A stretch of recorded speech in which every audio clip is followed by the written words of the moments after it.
Hello students, today in this video we will again go through the poem The Duck and the Kangaroo by Edward Lear. Students, in my last video I had explained you about the title and also the two stanzas of this poem. I had told you about the poem is depend on the conversation between a duck and the kangaroo. Students, मैंने आपको to stanza जो explain किए थे उसमें first stanza जो था वो duck kangaroo से उसकी जो हॉपिंग क्वालिटी है उसके लिए प्रेज़ करती है। वो उससे बोलती है कि तुम कितना अच्छा हॉप कर लेते हो, और वो ये भी कहती है कि वो अपनी लाइफ से काफ़ी बोर्ड है क्योंकि वो एक नेस्टी पॉन्ड में रहती है, वो बाहर की दुनिया नहीं देख पाती है। देन नेक्स्ट स्टैंजा में वो उसके सामने विश रखती है कि वो कंगारू जो है वो डक को भी अपने साथ में हॉप करवाए, मीन्स बाहर की दुनिया दिखाए। डक कंगारू को अश्योर करती है कि वो कुछ भी नहीं बोलेगी, वो केवल क्वैक साउंड प्रोड्यूस करेगी, इसके अलावा वो कुछ भी प्रॉब्लम क्रिएट नहीं करेगी, वो चुपचाप से उसके साथ में घूमना चाहती है। नेक्स्ट स्टैंजा हम देखते हैं, said the kangaroo to the duck. अब थर्ड स्टैंजा जो है हमारा, उसमें कंगारू जो है वो डक को रिप्लाई करता है, क्या? Said the kangaroo to the duck, this requires some little reflection. Perhaps on the whole it might bring me luck, and there seems but one objection, which is, if you will let me speak so bold, your feet are unpleasantly wet and cold, and would probably give me the rheumatism, said the kangaroo. Students देखिए, सबसे पहले हम देखते हैं यहाँ पे reflection का means होगा थॉट, मीन्स विचार। उसके बाद एक वर्ड आप यहाँ पे और क्लियर कर लीजिए, लास्ट लाइन्स में देखिए रूमैटिस वर्ड यहाँ पे लिखा हुआ है, तो यहाँ पे rheumatics refers to rheumatism. Rheumatism means spelling clear सुनिए आप, RHEUMATISM, rheumatism. And question is, what is rheumatism? Rheumatism is a disease that causes joints pain and muscles pains. Means rheumatism एक प्रकार की बीमारी है जो शरीर में joints पेन करती है और muscles पेन करती है। इसको हम हिंदी में गठिया भी बोलते हैं, आपने सुना होगा, गठिया एक बीमारी है। तो rheumatism is a disease that causes joints pain and muscles pain. तो देखिए यहाँ पे पोएट ने रूमैटिज्म की जगह पे रूमैटिस का यूज़ किया है। इसका रीज़न ये है कि ये जो पोएट ने यूज़ किया है वर्ड, ये this is a poetic licence, means जितने भी पोएट होते हैं उनको पोएटिक लाइसेंस दिया जाता है जिससे कि वो किसी भी पोएम में राइम या रिदम में सेट करने के लिए चेंज कर सकते हैं। दैट्स वाई पोएट ने भी यहाँ पे रूमैटिज्म के प्लेस पर रूमैटिस का यूज़ किया है। मीन्स जो पोएट होते हैं उनको लाइसेंस मिलता है कि वो विदाउट लाइसेंस हम किसी भी तरह से कोई बुक नहीं लिख सकते हैं, उसको कोई भी वर्ड को हम अपनी तरह से यूज़ नहीं कर सकते। बट पोएट जो होते हैं उनको पोएटिक लाइसेंस मिलता है, जिसकी वजह से आपने देखा होगा, मैंने कई बार आपको बताया कि ये एक पोएटिक लैंग्वेज है। तो पोएटिक लैंग्वेज पोएट ही यूज़ कर पाते हैं क्योंकि उनको पोएटिक लाइसेंस मिला होता है, जिसकी वजह से वो राइम या रिदम में वर्ड को सेट करने के लिए कुछ अलग वर्ड यूज़ कर सकते हैं। इसलिए यहाँ पे रूमैटिज्म की जगह पे पोएट ने रूमैटिस का यूज़ किया है। चलिए अब हम आगे देखते हैं, अपने स्टैंजा पे आते हैं। तो पोएट यहाँ पे कंगारू जो है वो डक से कहता है this requires some little reflection. तुमने जो मेरे सामने विश रखी है उसके लिए मैं थोड़ा सोचना चाहता हूँ, मीन्स उसके लिए मैं विचार करना चाहता हूँ। Perhaps on the whole it might bring me luck. वैसे तो मैं तुम्हें हॉप कराऊँ, मीन्स मैं तुम्हें घुमाऊँ, ये मेरे लिए ब्रिंग मी लक, ये मेरे लिए लक की बात होगी।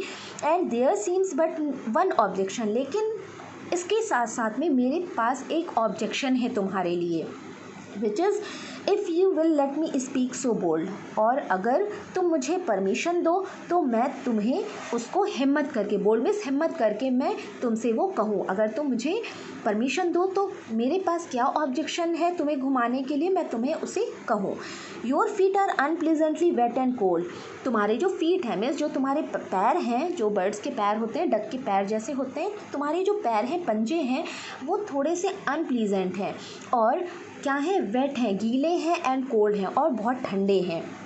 And would probably give me the rheumatics, और इस वजह से शायद जो तुम्हारे पैर गीले और ठंडे हैं इस वजह से मुझे रूमैटिज़म हो सकता है, मीन्स मुझे बॉडी पेन हो सकता है, मुझे जॉइंट्स पेन हो सकता है, मुझे बीमारी, रूमैटिज़म की बीमारी लग सकती है, said the kangaroo, kangaroo duck से कहता है।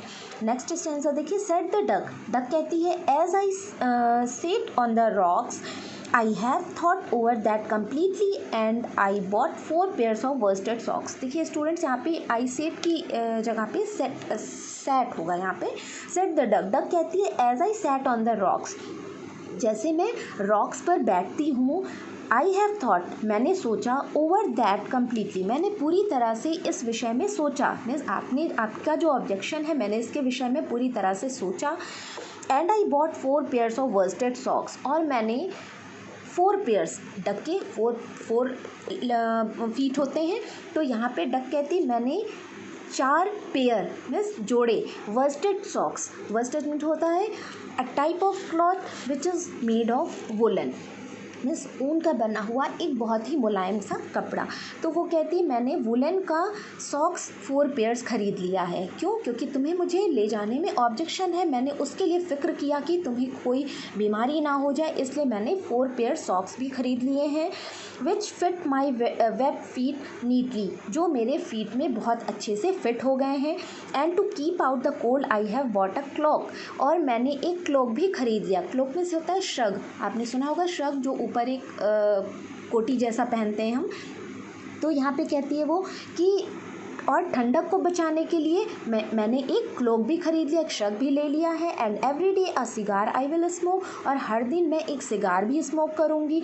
All to follow my own dear true, और लव ऑफ अ कंगारू, ये सारी जो भी रेस्ट्रिक्शंस हैं ये मैं फ़ॉलो करूँगी, ये सारे प्रिकॉशंस मैं लूँगी, क्योंकि all to follow my own dear true, क्योंकि लव ऑफ अ कंगारू, क्योंकि मुझे मेरे अंदर तुम्हारे लिए स्नेह है, मैं तुमसे, मेरे अंदर तुम्हारे लिए अफेक्शन है, प्रेम है, स्नेह है, इसलिए मैं ये सारे प्रिकॉशंस फ़ॉलो करूँगी। मीन्स मैं श्रग भी पहनूंगी, और ठंडक को दूर करने के लिए जो मेरे फीट गीले हैं उनके लिए मैंने सॉक्स ले लिए, मैं उनको पहनूंगी, श्रग पहनूंगी, और ठंडक को दूर करने के लिए मैं सिगार को भी स्मोक करूंगी, जिससे कि तुम्हें रूमैटिज़म या कोई भी बीमारी नहीं होगी।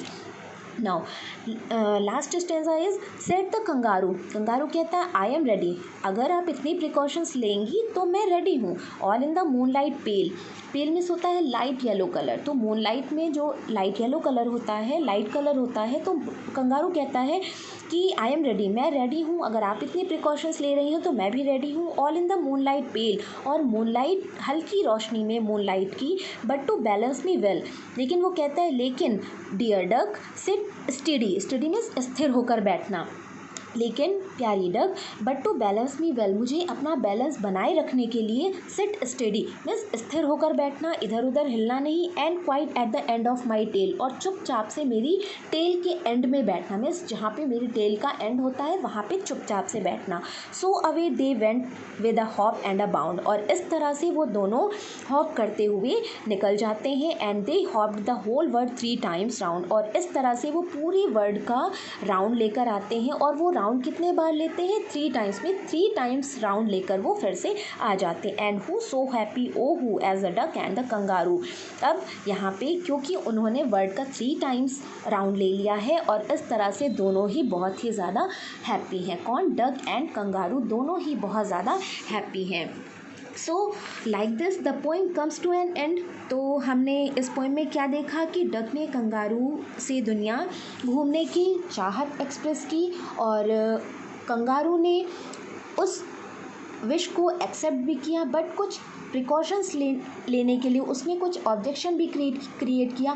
बट दोनों के बीच में एक जो अफेक्शन है वो क्या है कि किस तरह से कंगारू उसको घुमाने के लिए तैयार होता है, और जो ऑब्जेक्शन है उसको फॉलो करते हुए किस तरह से डक प्रिकॉशंस लेती है और उसको बीमारी से दूर करना चाहती है, ताकि वो घूम भी लेगी और कंगारू को कोई भी बीमारी भी नहीं होगी। So students, I hope you have well understood the poem. Repeat the explanation again. Keep practicing, keep learning. Thank you, students.